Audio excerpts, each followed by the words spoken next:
Ayon sa kasaysayan ng ating bansa, Jobert, lahat ng buhay ay walang kabuhay-buhay. may kailangan ako eh. Ano na naman? Papunta na tayong sa school ko. Di ko pa nakasagutan yung sa Jose Rizal ko. Nakpo. Kaya mo ba? Ano ka ba? Grade 2 pa lang ako. Kabisado ko na yung knowledge at pili.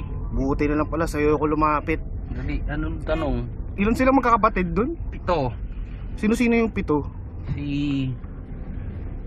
Janus, si Peter, si Lorraine, si Adam, si Mamaril, si Ben, si Kuya Pete. Pang-8 si Hindi. si Jose. Yung isa ampon, Sino yung sa? Taminuk. Saan nila nakuha yun? Brunei yun, taga Brunei. Cute yun. Grabe. Yung bigote na andito. Ganun. Ilan yung yung napangasawa ni Rizal, yung girlfriend pala niya. Si Spraken. Ay, tapos si Spraken. Ay, ano ba yun? Braken? O yun. Yun yung- Braken, apelido ng height. Braken height. Yun yung huli, di ba? Oo, yun. Hanggang haba ng buhok nun eh. Gano? Habang dito.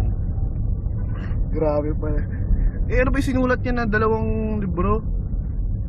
Yung... Ay, sumikat. Oo. Bombastic. Yun yung 1. Oo.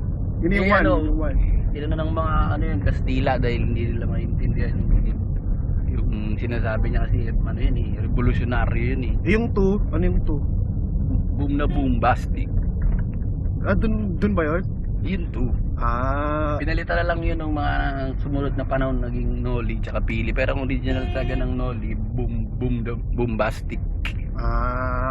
Yung ito medyo yung kailan siya yung saan siya binaril? Sa ilalim ng tulay, alam ko eh. Sino kasama niya dun? Si ano ba yun? Yung magnanakaw? Si Dranreb. Anong ginawa sa kanya dun? Pinugutan ng kuko. Buti na lang bago ko pumunta doon sa school. Nandaan ako sa'yo. Ako maraming salamat kay Jobert ha. Wala ka naman. Thank you. Kabisaduhin mo yung yung mga kapatid. Sige, salamat.